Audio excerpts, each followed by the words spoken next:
Life with my daughter Sarah has always had its challenges, but we managed to create our own version of normal in our little suburban home on Oak Ridge Drive. Sarah has been in a wheelchair since she was 12, after a car accident damaged her spinal cord. That never stopped her fierce independence, though. Now at 20, she attends community college part-time and runs a small online business selling her artwork from home. Our morning routine was always the same. I would wake up first, prepare breakfast while Sarah got herself ready for the day. She insisted on doing everything herself. "Mom, I need to be self-sufficient," she would say with that determined look I knew so well. I respected her independence, but I still worked from home most days just to be nearby if she needed help. The access ramp was a game changer for us when we finally got it installed last month. Before that, the 3 front steps made it impossible for Sarah to enter or exit without assistance. The concrete ramp, with its gentle slope and sturdy railings, meant freedom. Sarah could come and go as she pleased without waiting for me to help her navigate the steps. "Look at me, Mom," she had said the day the contractors finished the ramp. She wheeled herself down with a huge smile on her face, then back up again with surprising speed. "No more waiting for you to help me in and out. No more feeling trapped when you need to run errands." Our neighbors on either side, the Patels and the Johnsons, had been nothing but supportive. Mrs. Patel even brought over homemade samosas to celebrate the ramp completion. "This is wonderful for Sarah," she had said, her kind eyes crinkling at the corners. "Your house looks even more welcoming now." Most of the neighborhood was like that, friendly faces, kids playing in front yards, and people who waved as they walked their dogs past our house.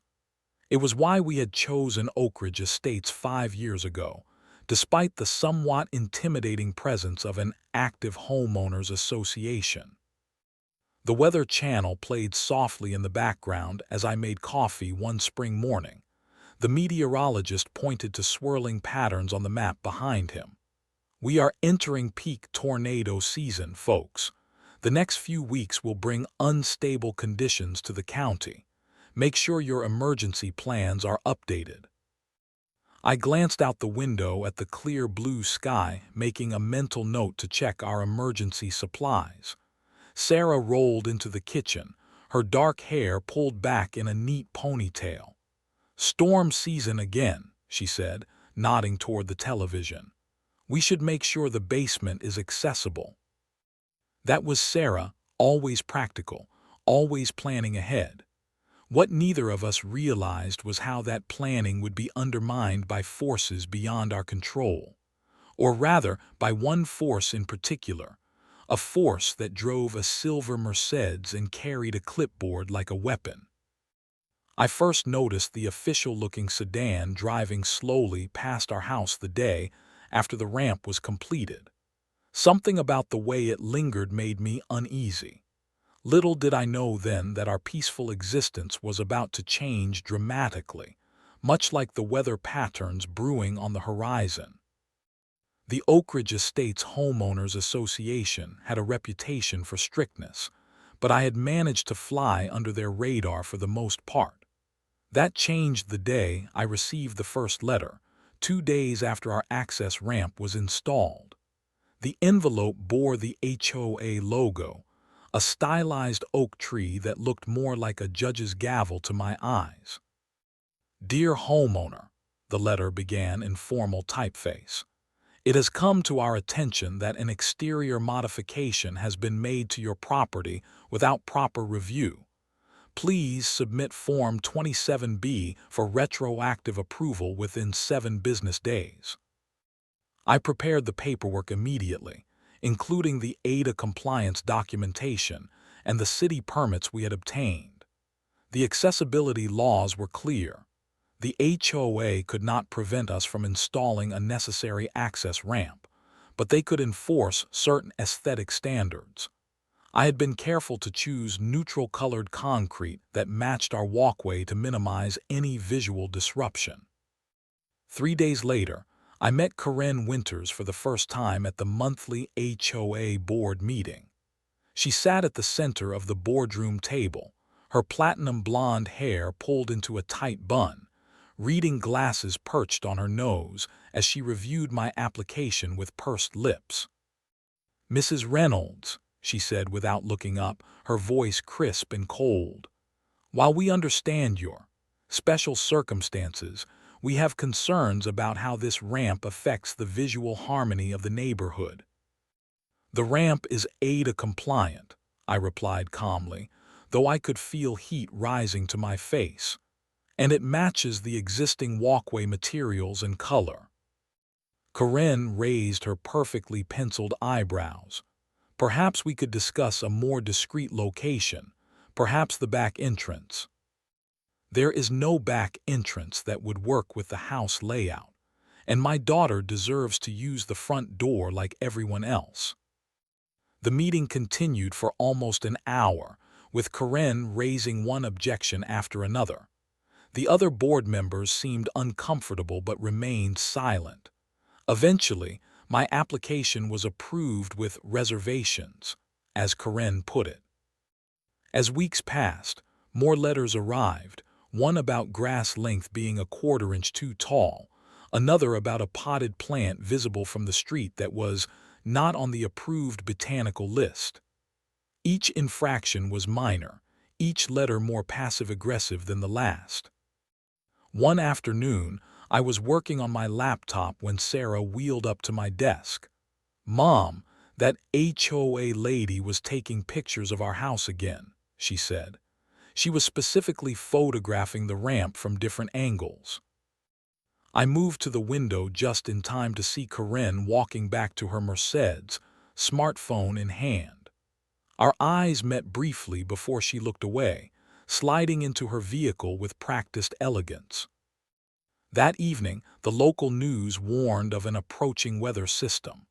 This could develop into severe thunderstorms with the potential for tornadic activity, the weatherman explained, pointing to angry red and yellow patterns on the radar.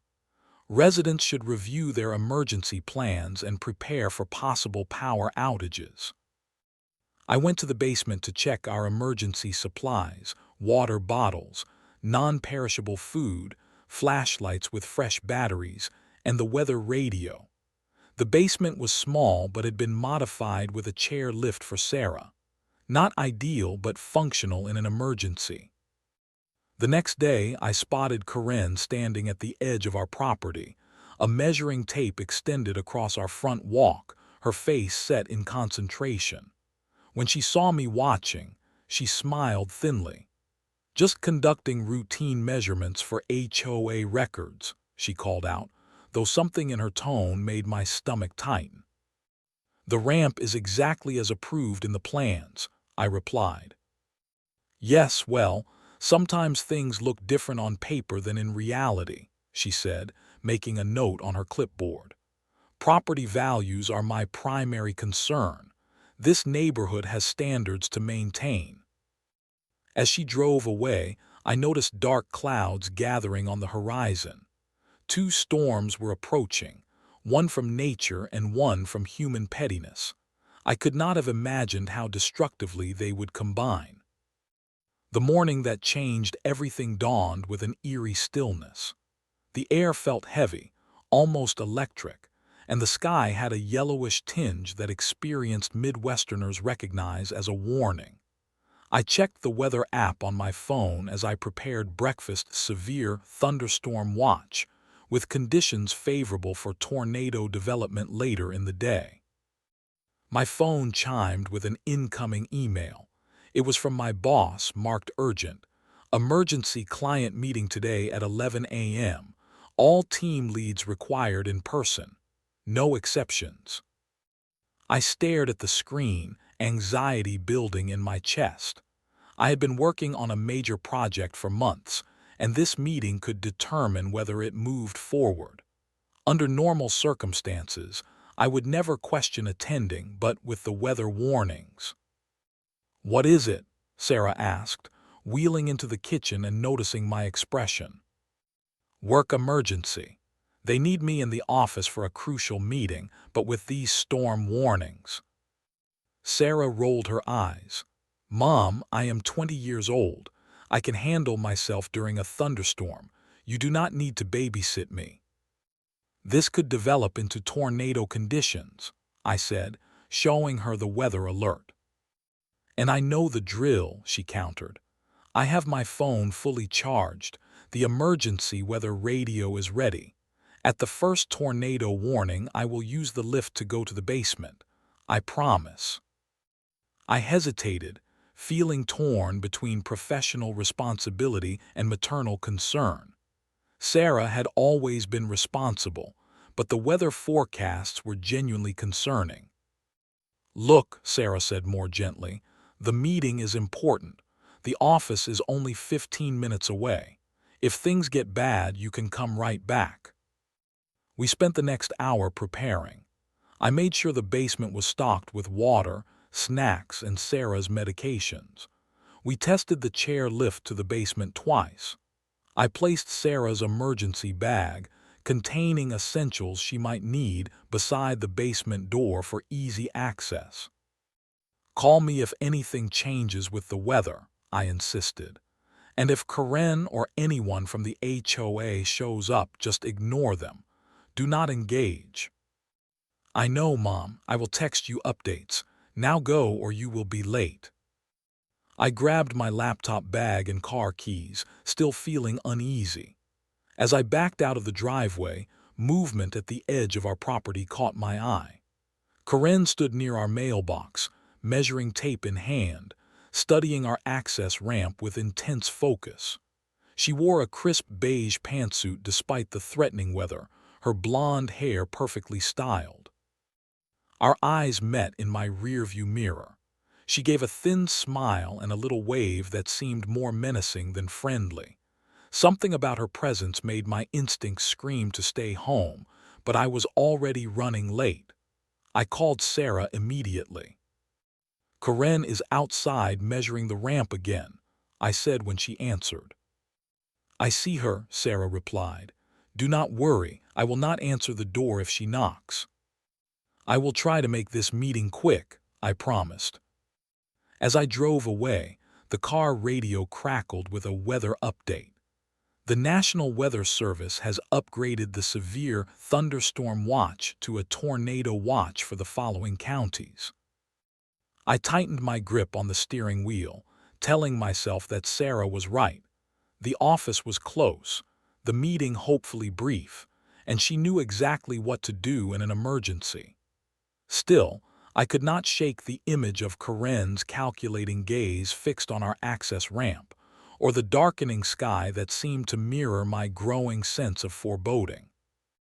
The corporate conference room felt like a pressure chamber. 12 of us sat around a polished table while our client representatives video conferenced on the large screen mounted on the wall. Outside the floor-to-ceiling windows, the sky had transformed from yellowish to an ominous dark green. My phone vibrated silently in my pocket, a text from Sarah. Karen came back with two men in work clothes. They are measuring the ramp again and taking photos. I texted back immediately. What are they doing exactly? Are they just looking or touching things? The meeting continued around me, voices discussing project timelines and budget allocations, but my attention was divided. My phone buzzed again. They have tools. One man is writing on a clipboard. Karen keeps pointing at different parts of the ramp. My heart rate accelerated. I raised my hand slightly, catching my boss's attention. I am sorry to interrupt, but I have a family emergency developing. My daughter is alone at home with the storm warnings. Before my boss could respond, another notification, a weather alert. The tornado watch had been upgraded to a warning for areas just west of our neighborhood. The storm was tracking eastward, directly toward home. I really need to go, I said more firmly, already gathering my papers. My boss nodded understanding, but the client was mid-presentation. Can you give us just 15 more minutes to finish this section? Then we can break." Those 15 minutes felt like hours. My phone buzzed continuously. "Mom, they are doing something to the ramp now. One guy is backing a car up to our driveway. Karen is directing him to park, blocking the ramp completely." "Mom, I told them about the tornado warning. Karen said they will be quick." I stood abruptly, no longer caring about professional courtesy. "I have to leave now. My disabled daughter is alone and possibly in danger." As I rushed toward the elevator, the heaviest text arrived. "They parked a car blocking the entire ramp. I cannot get out if I need to. Tornado sirens just started. Karen and men left in another vehicle. Cannot reach basement. Car still." The message cut off. I tried calling immediately, but the call failed to connect. Cell networks were becoming overwhelmed as the emergency escalated. Panic surged through me as I reached the parking garage. Rain was now falling in sheets, and the sky had turned almost black at midday. My phone chimed with an automated emergency alert. "Tornado warning. Take shelter immediately." I pulled up our home security app as I reached my car. The camera feed showed Karen's silver Mercedes parked perpendicular to our access ramp, completely blocking it. The position could not have been accidental. The car was precisely placed to make the ramp unusable. I tried Sarah's phone again. Nothing. Text messages failed to deliver. The security camera feed froze, then disconnected as power or internet failed at the house. Lightning cracked across the sky as I started the car. The radio immediately blared. "A tornado has been spotted on the ground near Oak Ridge Estates. Residents should take shelter immediately. This is a life-threatening situation." My daughter was trapped in our house with no way to reach the basement shelter, all because a power-hungry HOA president had chosen this moment, this dangerous moment, to make some kind of point about property values and neighborhood aesthetics. As I pulled onto the main road, rain hammering the windshield, I made a silent promise to Sarah. I would get home, no matter what obstacles stood in my way. And once I knew she was safe, Karen Winters would learn exactly what happens when you put someone's life at risk over something as trivial as an access ramp. The 15-minute drive home turned into a nightmare odyssey through apocalyptic conditions. The rain fell with such intensity that even at the highest setting, my windshield wipers could barely clear enough visibility to drive. The roads quickly flooded, forcing me to navigate through water that rose alarmingly over the pavement. Wind gusts slammed against my car with physical force, rocking it sideways. Tree branches and debris tumbled across the road. Other drivers had pulled over entirely, hazard lights blinking as they waited out the worst of the storm. I pressed on, gripping the steering wheel so tightly my knuckles turned white.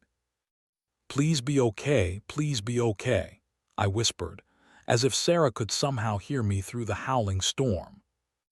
My phone's GPS rerouted me twice as roads became impassable. A massive oak tree had fallen across Maple Street, my usual route home. Emergency vehicles with flashing lights blocked another intersection where power lines had come down. I tried calling 911, but the call dropped immediately. I tried again with the same result. The emergency services were overwhelmed, their systems probably as flooded as the streets. 6 blocks from home, water rose to my car's headlights. The engine sputtered, threatening to stall. When I saw a fire truck blocking the road ahead, I made a split-second decision. I pulled to the highest ground I could find, grabbed my purse, and abandoned the car. The wind nearly knocked me off my feet as I stepped out. Rain pelted my skin like needles. I ran toward the fire truck, waving frantically to get the firefighters' attention. "My daughter is trapped," I shouted over the storm's roar. "She is in a wheelchair and cannot reach shelter." A firefighter in full gear grabbed my arm to steady me. "Where?" he yelled back. 217 Oak Ridge Drive.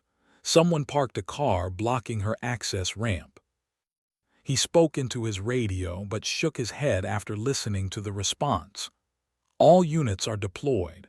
We have multiple emergencies, gas leaks, structural collapses." "Please," I begged. "She cannot get to safety." "We will get there as soon as we can," he promised. "But right now, we are evacuating a collapsed apartment building 2 blocks over." I understood the impossible choices emergency responders face during disasters. I also knew I could not wait. "I am going on foot," I told him.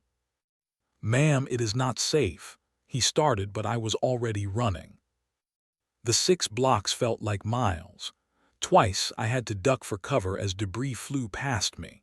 The wind tore at my clothes and the horizontal rain made it difficult to see more than a few feet ahead. At one point, I fell to my knees when a powerful gust knocked me off balance. My pants tore, my palms scraped against concrete, but I pushed myself up and continued forward. When I turned onto our street, I froze in shock. Our neighborhood had transformed into something unrecognizable.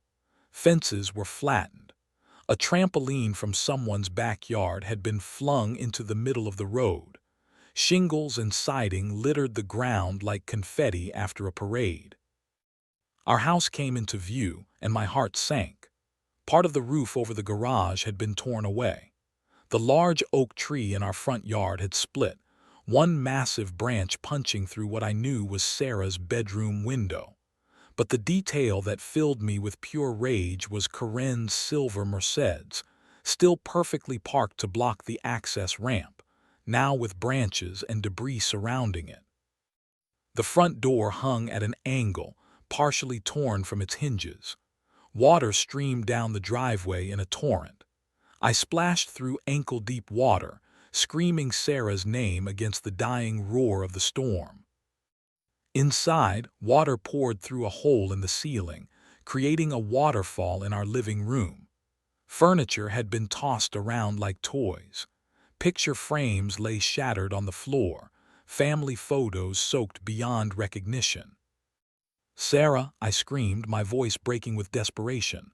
"Sarah, where are you?" No answer came. I checked her bedroom first, empty, though the branch through the window had destroyed her desk and computer. The kitchen was a disaster of broken dishes and toppled appliances. No sign of her. With growing panic, I moved through the house, checking every room, calling her name. When I reached the hallway bathroom, I heard a faint sound, a whimper so soft I almost missed it beneath the noise of water dripping through the ceiling. I pushed against the bathroom door, but something blocked it from opening fully. Squeezing through the narrow opening, I found Sarah lying on the floor, her wheelchair overturned beside her. She had wedged herself between the toilet and the bathtub, the smallest, most protected space she could reach. Blood trickled from a gash on her forehead, mixing with tears on her pale face. "Mom," she whispered, reaching for me with shaking hands. I fell to my knees beside her, gathering her into my arms, relief and rage warring within me. "I am here now. I am here. Are you hurt anywhere else?" She winced as she moved. "My ribs. I think I might have broken one when I fell. I tried to get to the basement when the sirens went off, but I could not get out of the house. I dragged myself in here when I heard the windows breaking." I helped her into a more comfortable position, using towels to create padding beneath her. "Did Corinne say anything when she blocked the ramp?" Sarah's eyes filled with fresh tears. I opened the window and told them about the tornado warning. I begged them to move the car. Corinne just smiled and said they would be back after their inspection of other properties. She said the car would only be there temporarily while they conducted their business. The storm had subsided to a steady rain now, the worst of the tornado having passed us by. Through the shattered front window, I could hear car doors slamming outside. I kissed Sarah's forehead gently. "Wait here, let me get help and deal with Karen." I stepped out onto what remained of our front porch, water still dripping from the damaged roof. The scene outside had the strange, suspended quality that follows extreme weather, debris everywhere, the air unusually still, neighbors emerging from their homes with shocked expressions. And there, picking her way carefully through the branches and roof shingles in designer rain boots, was Karen Winters. She carried an umbrella though the rain had mostly stopped, and she was focused entirely on her silver Mercedes. From her expression, you would think examining her car for damage was the most pressing concern in a neighborhood that looked like a war zone. Behind her, a man in a suit, another HOA board member I recognized from meetings, stood awkwardly on the sidewalk, his eyes wide as he took in the destruction around him. I moved toward Karen with deliberate steps, rage building with each one. She had not even glanced at our house, had not come to check if anyone was injured. Her only concern was her vehicle. "Karen," I called out, my voice carrying across the sudden quiet of the storm's aftermath. She turned, her expression momentarily startled before settling into her usual mask of cool authority. "Oh, Mrs. Reynolds, thank goodness you are here. My car appears to be blocked in by all this debris. Perhaps you could help clear." "My daughter is injured," I cut her off, my voice shaking with fury. "She is trapped inside because you deliberately blocked her access ramp during a tornado warning." Karen's eyes widened slightly before she composed herself. "We were simply conducting a routine inspection. How was I supposed to know the weather would get so severe so quickly?" "I told you," came a weak voice behind me. Sarah had managed to drag herself to the doorway, her face pale with pain, blood still visible on her forehead. She leaned heavily against the door frame. "I opened the window and told all of you about the tornado warning. I begged you to move the car." Karen's colleague took a step back, looking horrified. "Karen, you said the homeowner was not present. You never mentioned speaking with anyone." "I had association business to attend to," Karen said defensively. "We could not reschedule because of a little rain. Besides, she could have used another exit if it was truly an emergency." "Another exit," I exploded, gesturing wildly at Sarah. "She is in a wheelchair. That ramp is her only way in and out. That is why it was approved by the board in the first place." By now, neighbors had begun to gather. The Patels from next door rushed over when they spotted Sarah in the doorway. Mr. Patel immediately went to help her, while Mrs. Patel pulled out her phone. "I am calling an ambulance," she announced. "This is outrageous." Karen's professional demeanor began to crack. "Now, there is no need to be dramatic. I am sure the injury is minor. And frankly, I am more concerned about the potential damage to my car. If your tree branch scratched the paint." "Your car," I stepped closer to her, my voice dropping dangerously low. "My daughter could have died because of you. She could not get to shelter. Do you understand that?" More neighbors had gathered now, shocked whispers spreading through the crowd. "She deliberately blocked the ramp during a tornado warning. The poor girl was trapped." Karen's face flushed red. She looked around at the gathering crowd, suddenly aware of how the situation appeared. "This is a misunderstanding. The association has procedures that must be followed. The ramp measurements needed verification, and I had reason to believe there were violations that—" "What violations?" asked an older man I recognized from the HOA board. That ramp was approved months ago. What possible inspection required blocking it completely? Karen's composure crumbled entirely. Property values are at stake. These modifications affect all of us. Someone has to maintain standards. Standards. I stepped even closer. My daughter was forced to drag herself across the floor when she fell from her wheelchair trying to find safety. She is injured and terrified because you cared more about standards than human life. The wail of approaching sirens cut through the air. Emergency vehicles were finally making their way through the debris-strewn streets. Karen attempted to regain control of the situation. This is being blown out of proportion. I had no way of knowing.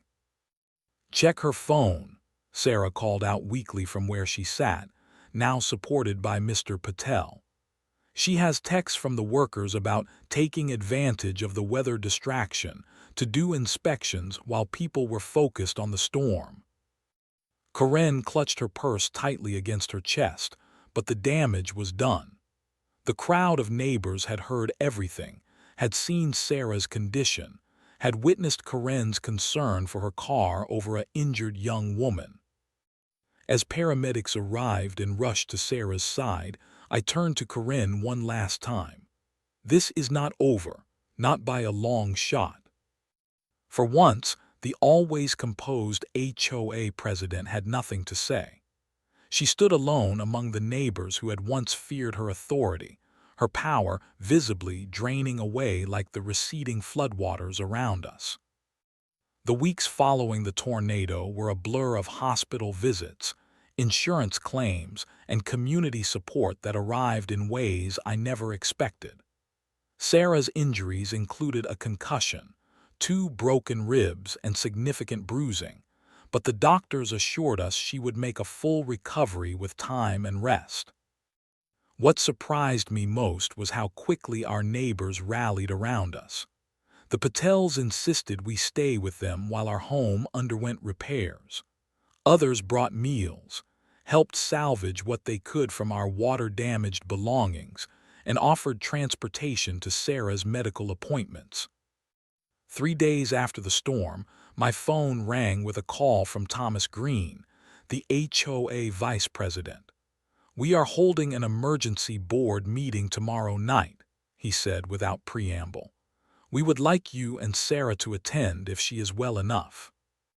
The community center was packed beyond capacity when we arrived. Extra chairs had been brought in, and people stood along the walls.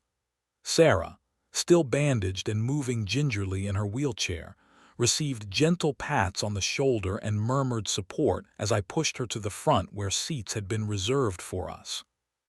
Karen sat alone at the board table, her usually impeccable appearance slightly disheveled. She avoided looking at us directly. Thomas Green called the meeting to order. "We are here tonight to address the events that occurred during the recent tornado, specifically the actions taken by our HOA president that endangered the life and safety of a resident." Karen attempted to interject, but Thomas continued firmly.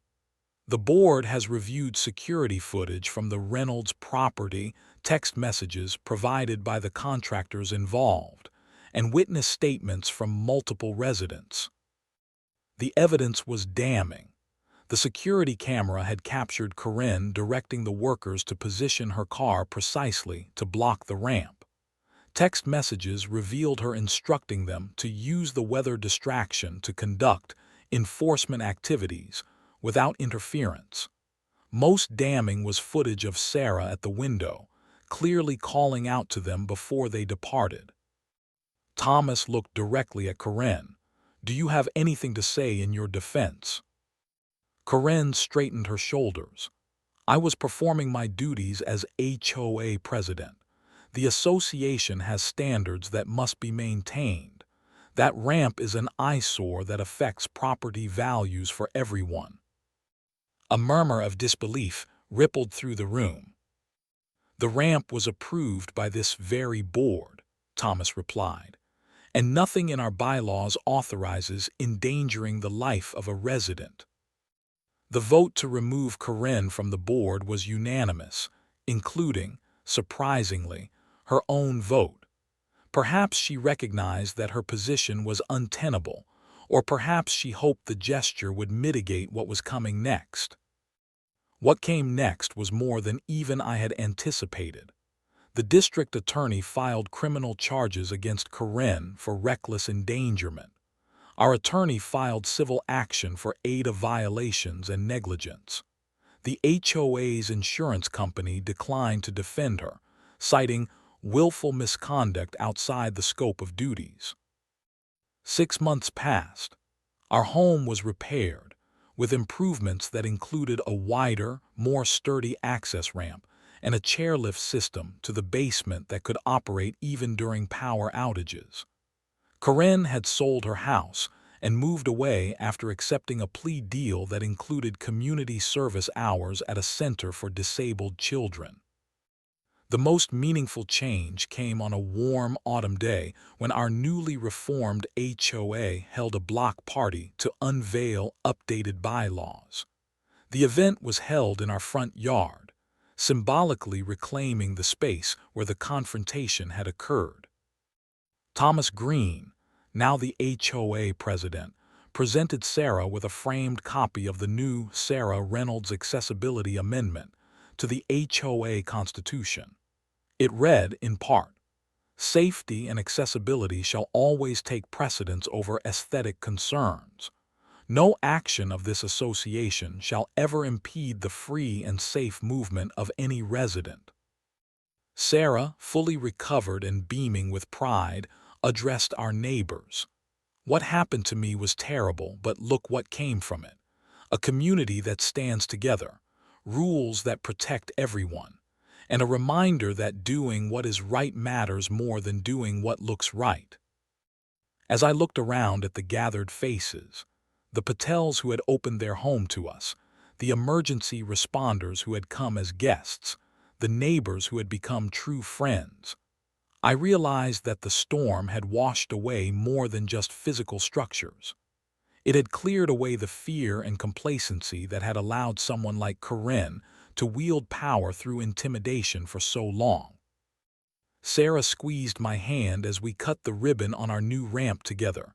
"We are stronger now," she whispered. "All of us." The storm had passed, but its cleansing effect remained, having washed away toxic authority and revealed the true strength of both our family and our community. Sometimes it takes destructive forces to clear the path for something better to be built. Our new ramp stood as testament to that truth, wider, stronger, and welcomed by all.